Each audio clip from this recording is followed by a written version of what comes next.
functions of mind.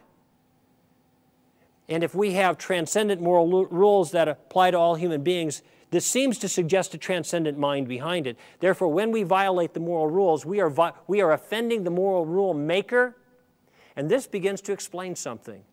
I know something that's true about every single person in this room that you don't know that I know. And you think most people don't know. And here's what it is.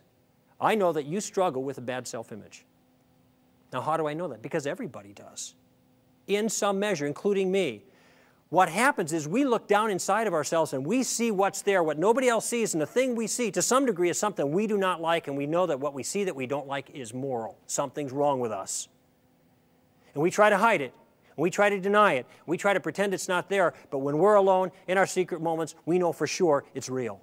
And we do all kinds of things to compensate. And one way to compensate is just to simply deny it. That's relativism. The answer to guilt, that's what you're feeling, is not denial. I'd like to suggest that the answer to guilt is forgiveness.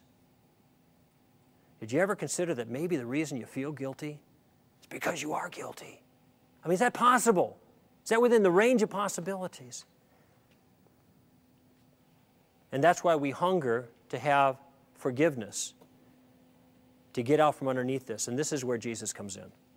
You see, we're talking about relativism and about a philosophic issue in ethics, but it cashes out in very real terms to us. Because as we reflect on our own lives, we realize that this is something we actually believe in.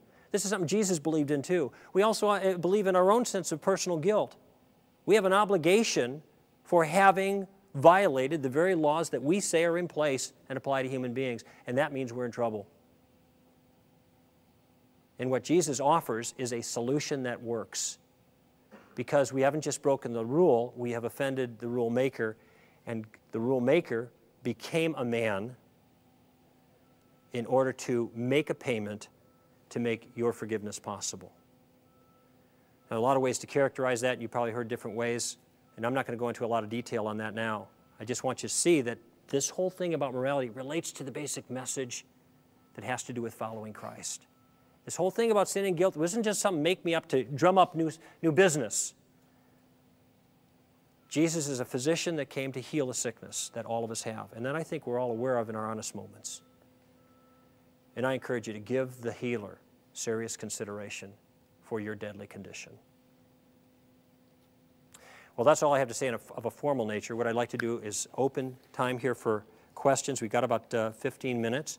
And as you're thinking about the question that you'd like to ask, and you don't even need to come up to the mic. Do they need the mic for the taping, or can I just repeat?